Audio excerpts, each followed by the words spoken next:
Hi, I'm Samira Ahmed. You're listening to Front Row, an arts and culture podcast from BBC Radio 4. Tonight, Tom Hiddleston on the intrigues of Betrayal.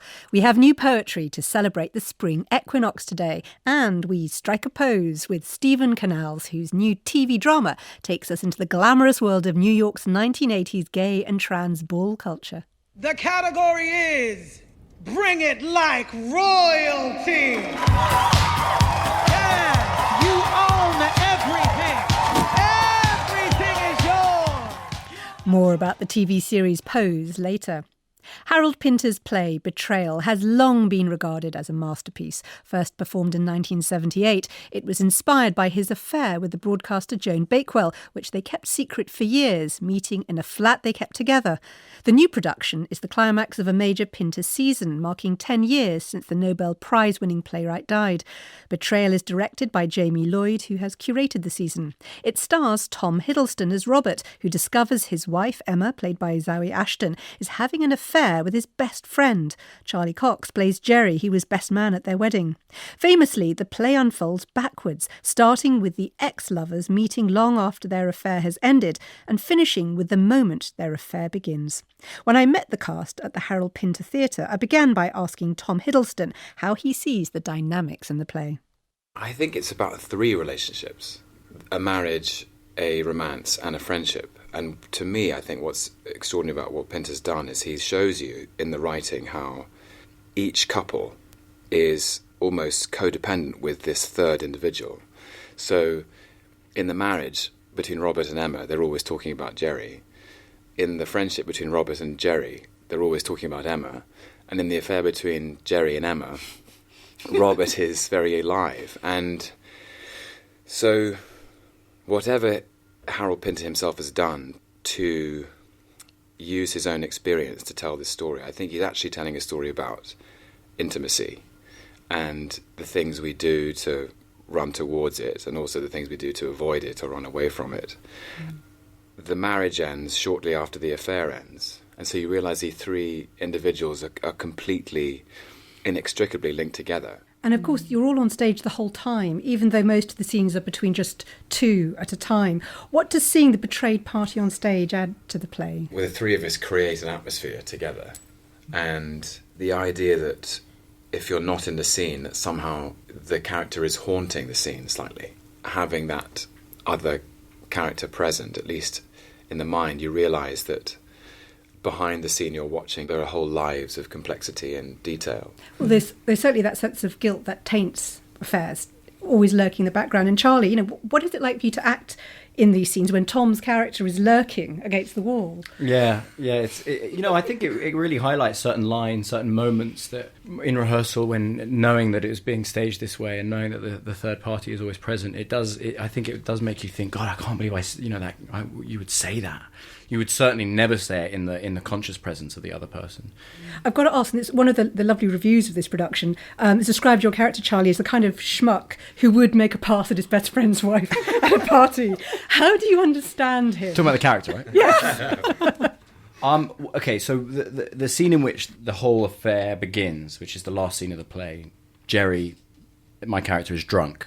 And I think that's crucial, because I think that to get Jerry right, I think that you must feel that maybe he might be a bit of a schmuck or a bit loose with his morals. I think that's obviously certainly present and certainly part of who he is. I do think that you must also feel like he believes in that moment that this is the love of his life, that he is very authentically and in some ways beautifully taken with Emma and feels very down on his luck that his best friend met her first, kind of thing. The question I've always asked myself is, were he not to be drunk that night, would this have happened?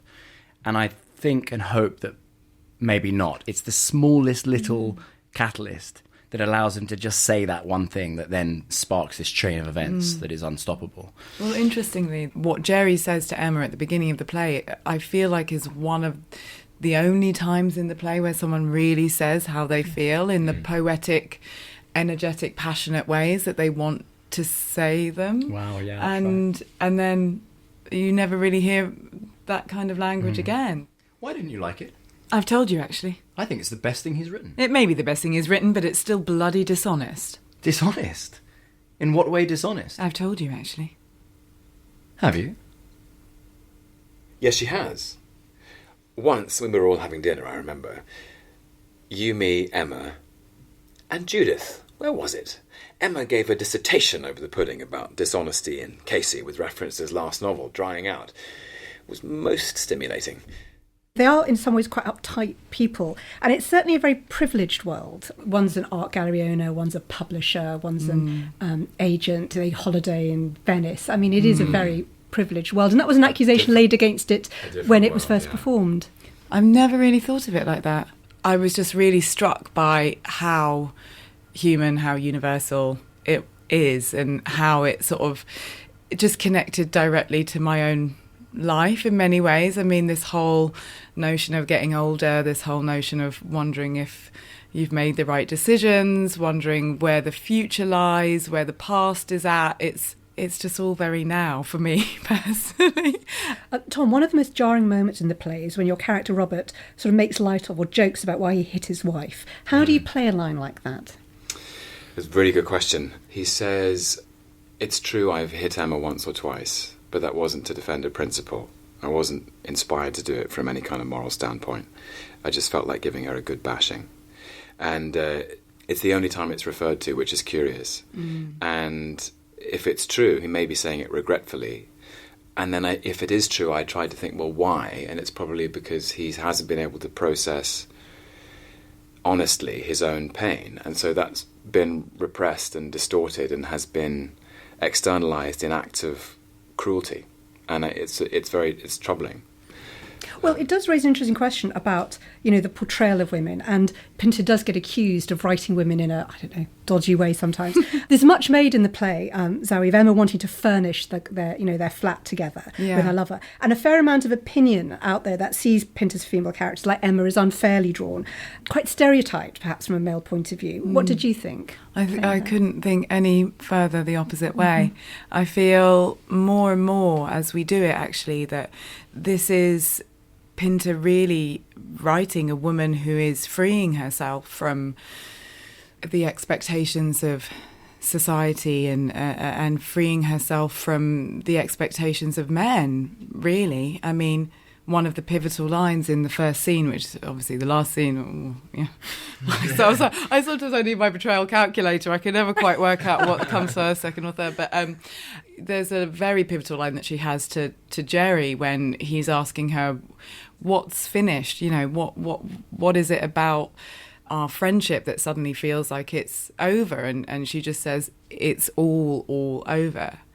And at that moment, it feels like she's walking into the next stage of her life, and the two men that she's leaving behind are sort of still wallowing in their own stagnation. When are we going to play squash? Oh, you're too good. Not at all. I'm not good at all. I'm just fitter than you. But why? Why are you fitter than me? Because I play squash. Oh, you're playing? Regularly? With whom? Casey, actually. Some of the funniest scenes in Betrayal are the two men facing off over lunch, over a whiskey, or about competing at squash. Did you approach those scenes as a kind of macho duel? We played squash. I think we have to tell. A bunch. We went and played squash and solved all the problems with those scenes. They sent me the videos. They were pretty intense games, guys. Forget how intense a game of squash is. Yeah. Charlie has an amazing line in the restaurant scene. He goes, bit violent squash. And in playing squash, we have realised how violent it is. Yeah. There's also a line in the play where Jerry says to Robert, you're too good, and he says, I'm not, I'm just fitter than you. And I say, well, but why are you fitter than me? And in the first few rehearsals it was just a question, why are you fitter than me? But since playing squash a number of times, I have discovered that Tom is by far fitter than I am. And so when I say that line now, it's loaded with such frustration. I'm like, but why are you fitter than me? Yeah, those scenes do feel like a game of squash, those scenes between the two men. All right, I'll give you a ring. Why don't you? We'll make a date. Right. Let's do that. Then I'll take you to lunch. No, I'll take you to lunch. The man who wins buys the lunch. Can I watch? What? Why can't I watch and then take you both to lunch? Well, to be brutally honest, we wouldn't actually want a woman around, would we, Jerry? On this very bare, stylised set, often just chairs and a table, do you feel exposed playing on such a bare stage with these emotions? It's so interesting. I think there could be a play that you could do in this stripped back way that would feel less exposing, but I think the person who is exposing us really is Pinter. And there are times when you are pausing and you are silencing, and a silence is different to a pause, just in case you didn't know. A pause is basically like 5 seconds compared to a silence, which feels like you're there for 5 years, not saying anything. So the thing that feels very exposing is those silences, because if you're doing a play where it's pick up the cues and run around like a headless chicken and get to the end, all well and good, but when you're on a bare stage with your heart on show, and then you have to pause and hold an audience's attention with the power of your own internal mechanisms and the mechanisms of the character, I mean, yeah, that's really exposing. And we've tried to cut them short, and Jamie's told us to go past the pain barrier, which has been and hold really them. Well, good. talk to me about them. What's the difference for each of you between a Pinter pause and a silence? The boring answer is one's longer. But when you pause, it's either because you were going to say something and you decide not to, or you thought the other person was going to say something and they didn't. The idea being that you take a break in the continued through line of that moment. So you pause. A silence, during or after the silence, one or both of the characters are changed. And then you have to pick up a new moment at the end of it. There's something very dead and alive to a silence that a pause doesn't quite have. Charlie's absolutely right about that. And for a play where the dialogue is so much about characters not saying what they mean, the silences allow the subtext to live. So in the Venice scene with Zawe, Robert knows about the affair. He cannot bring himself to say he knows. And in every silence, the knowledge and the pain of that knowledge gets deeper. He's almost circling it and trying to find an opening so that Emma will confess, and then when she does, it comes out in a whisper. To me, that sums up the play. It's betrayal. The moment when you know that your life is irreversibly changed. I think in that split second that your mind rewrites history with the new piece of information you have, and you realise you're a fool. Tom Hiddleston, Zawe Ashton and Charlie Cox. Betrayal is at the Harold Pinter Theatre in London until the 1st of June, and director Jamie Lloyd will be discussing Pinter's work on Friday's Front Row. Now, the category is... Okay, winter sportswear. Preferably fur, but if not, in the era you can natural fibers. If you choose the polyester, God help you. You know how the children are. A clip from the 1990 documentary Paris is Burning about New York's ballroom scene of the 1980s. It was a massive subculture in which groups of gay and trans people competed in nightclubs against each other, dressing up and posing in categories such as royalty, winter sportswear and executive realness. Many of the teams lived together in houses, and this world inspired Madonna's song Vogue. Proof that it's really entered the mainstream lies in the success of the reality show RuPaul's Drag Race, about competing drag queens.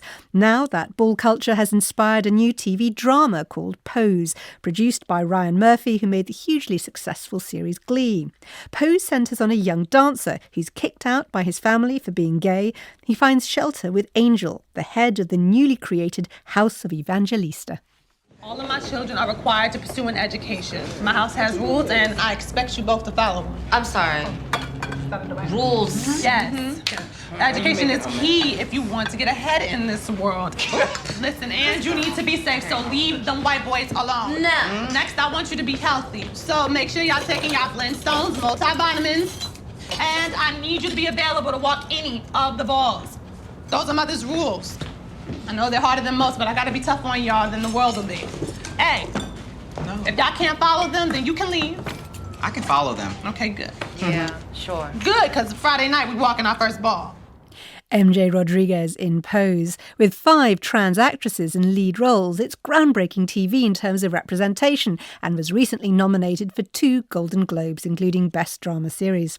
Pose is about to start on BBC Two. I asked the creator, Stephen Canals, why he wrote the show.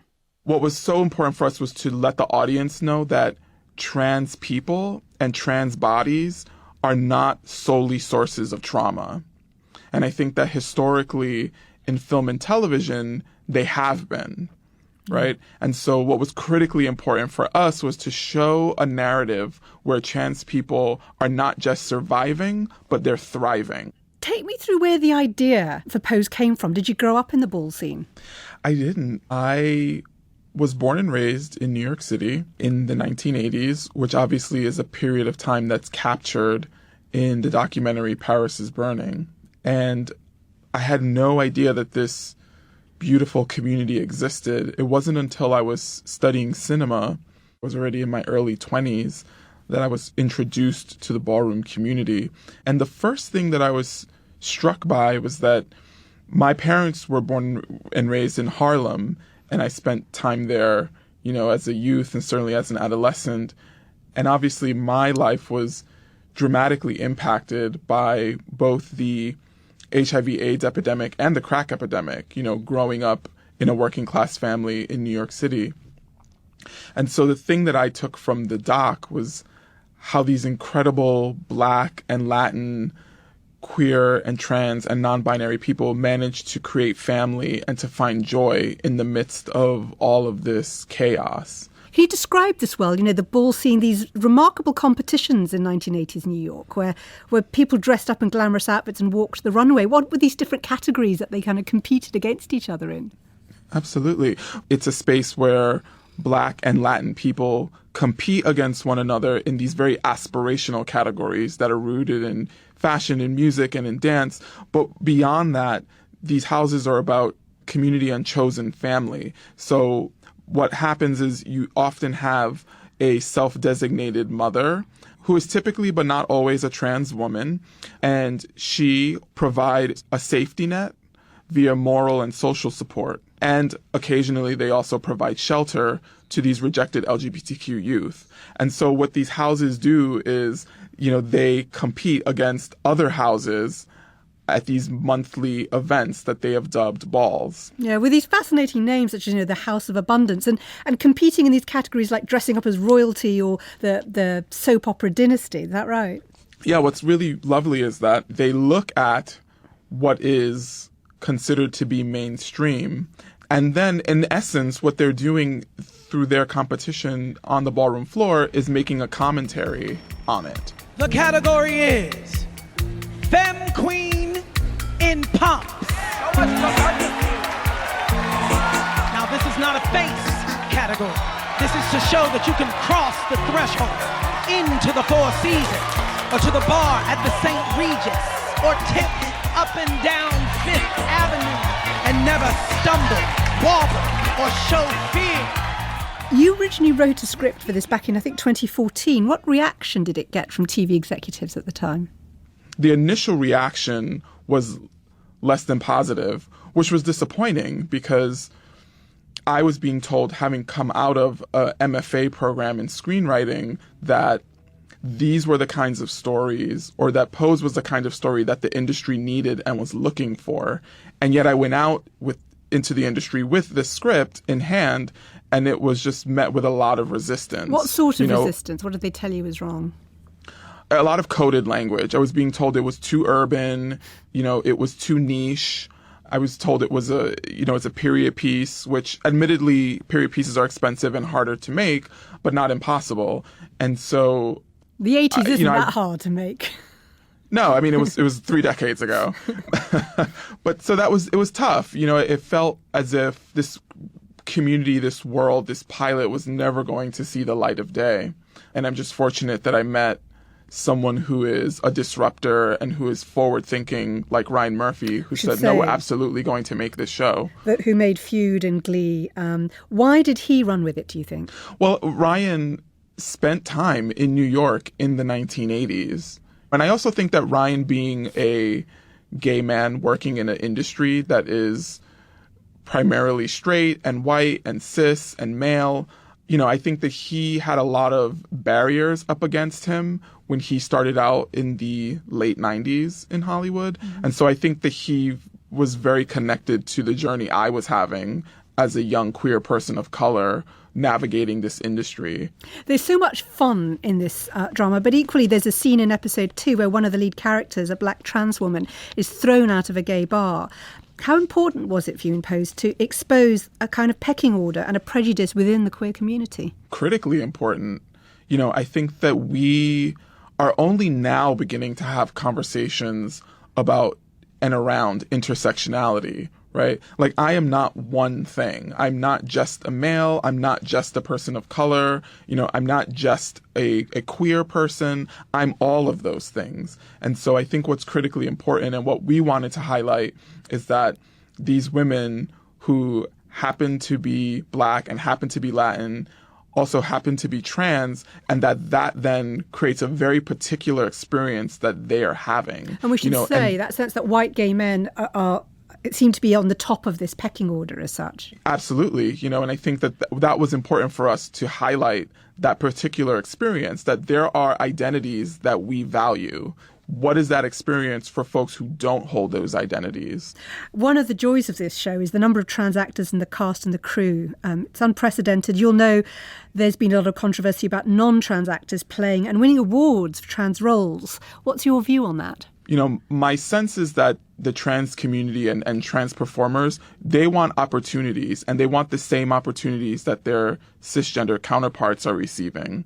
So I think what's critically important is, if we're going to continue to hire cis actors to play trans characters, then we need to be bringing in trans characters to audition and also casting them in non-trans roles. I've always told people, when they ask about the quote-unquote success of our show, I always say, I think I will know that our show has been a success when I see the 5 women who happen to be having a trans experience are able to go off and be cast in other film and television, and not solely playing other trans characters, but just being allowed to play women, period.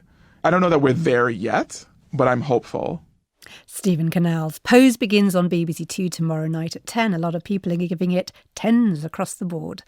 Today marks the official start of spring, the spring equinox, when day and night are equally long. The coming of spring has inspired some of our most famous poets, the opening lines of Chaucer's Canterbury Tales, the Victorian poet Gerard Manley Hopkins, who declared nothing is so beautiful as spring, and Sylvia Plath, who anticipated its arrival in her prologue to spring. Well, Radio 4 has been celebrating with a day of poetry and has commissioned a new poem from Caleb Femi, who until recently was the Young People's Laureate for London. Welcome to Front Row. We spoke, I think, about winter when you came in with a poem. Does spring have a direct connection to a sense of inspiration for you? Yes, especially I think it's the first realization that the days are getting longer and you wake up and it's sort of bright, and that sort of ignites something in you to look forward to the day, or to, I don't know, it improves my general mood anyway. Seeing daylight just does something to me, especially sunshine, which we got a little bit of a couple of weeks back, didn't we? And that really got me excited, and I feel like I have more energy, more creativity. Okay. Yeah. So tell us a bit about the poem you're about to read. So I wrote this poem because I always, when I was younger, my first concrete contact with poets talking about spring was always centered around this like ethereal interaction with nature, and being in the woods somewhere, and obviously growing up in Peckham and London, really it doesn't really match up to your own experience of spring. You kind of have it, you have the nature intertwined with the concrete and the high rises and all of that.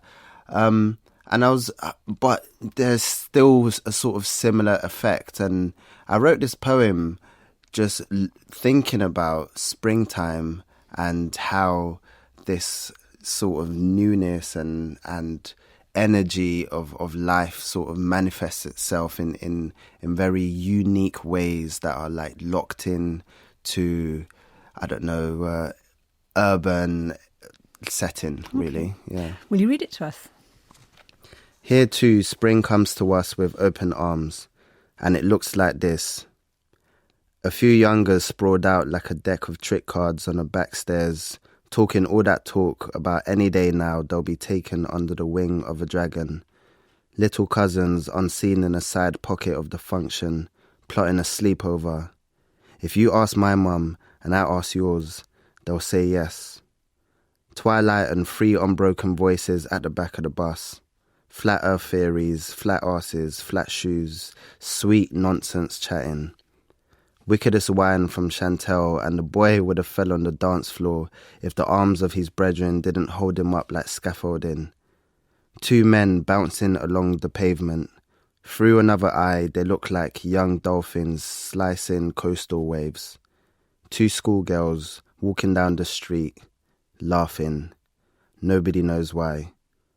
A room of unravelling ribbons reaching for the same microphone to spit over an Eskimo instrumental. A boy smiles at the mirror, welcoming a new strip of muscle, breaking through the sheen of boyishness. A fresh pair of Air Force Ones, white like a clean smile, and everywhere the feet touches is hallowed ground. A boy who takes pain like a stone, looks up and imagines stars hanging in the night sky like meditating monks. A girl sends a risky text. The universe gasps, and sound falls in on itself. A riskier reply is received. At dusk, the boy walks through the park. No police, no ops, only the company of spirits. Thank you. You've focused very much on observing teenagers and young people. Was it inspired by people watching? Yeah, it was inspired by people watching. I had a brief few years as a teacher, and the journey to and from work a lot of the time contains other, young people, young students, and you kind of end up just becoming a people watcher. It was one of my favourite things to do, just whilst my headphones are in, watching students and whilst I'm on a bus or being on a train and watching other adults and just seeing how people interact, especially in the evening. Yeah. What's it about the evening? Because in the morning, people aren't quite woken up yet. But in the evening, especially at the turn of a season like spring, where it's brighter in the evening and people aren't going home in the dark, there's just a sense of bubbliness in the air. Perfect. Well, exactly about the equinox, the turning of day into night. Caleb Femi, thank you so much. Thank you for having me. Tomorrow on Front Row, the renowned photographer David Bailey. And as the largest bronze sculpture in the UK is unveiled in Plymouth on Friday, we talk to its sculptor, Joseph Hillier. Join John at 7:15. Thanks for listening to Front Row. If you enjoyed it, you can discover more radio, music and podcasts on BBC Sounds, on BBC Sounds, on BBC Sounds, on BBC Sounds.